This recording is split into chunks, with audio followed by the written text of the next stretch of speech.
So Octave Records is committed to making great recordings of great music. So you will know when you buy an Octave record, or SACD, because we are going and doing vinyl, it's a label you can trust, okay? Like the old Telarc or Sheffield. You pick, you know, the Blue Coast Records, Cookie Marenko's. You will be able to trust that whatever we put out has been vetted by me, Terry, Scott, Gus, I mean, you know, Jessica. We've got a whole team here, and we're all on the same page. It has to be great. It has to live up to our recording and musical standards, and we would never put out anything that would violate that trust. How we get there? Well, we're going to be talking more and more about that, because I have found this absolutely inspiring and illuminating. As an audiophile, I am a perfectionist and a purist, right?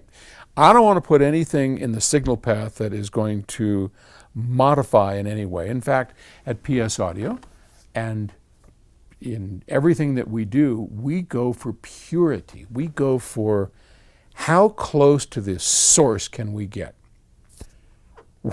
When we're recording, it's very different. Sometimes, if we're just doing a simple recording of voice, absolutely. The best microphone to capture it, the best electronics, DSD. I mean, we're going to do everything we can to get you as close to putting your ear up to that person and singing. Absolutely. But sometimes, and this is what I've come to learn, you got a guy playing a bass, and that bass just isn't the artful sound he's looking for. Maybe he wants something that's big and fat, or you know, or even we just did Augustus, and they're a great rock band, and the singer, he's really good. He wanted this effect on his voice because artistically that's what he was looking for.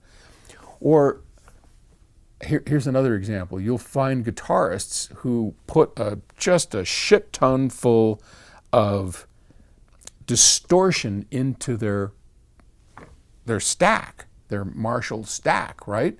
Jimi Hendrix, great example. I mean, they have pedals that they add distortion because they get that kind of grinding sound that they want. The trick, and I think this is interesting. The trick as a recordist is to capture that without getting it immersed into the recording. So a lot of recordings that I hear, especially of rock stuff, the distortion gets into the recording and becomes part of the recording as opposed to being captured by the recording. It's really hard to explain. I wish I had better words. And over time, I will do my best to make better words, to figure out a better way to say this.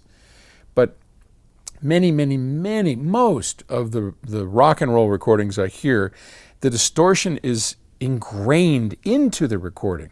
So it's not a perfect capture of that distorted sound. That distorted sound somehow gets in and distorts.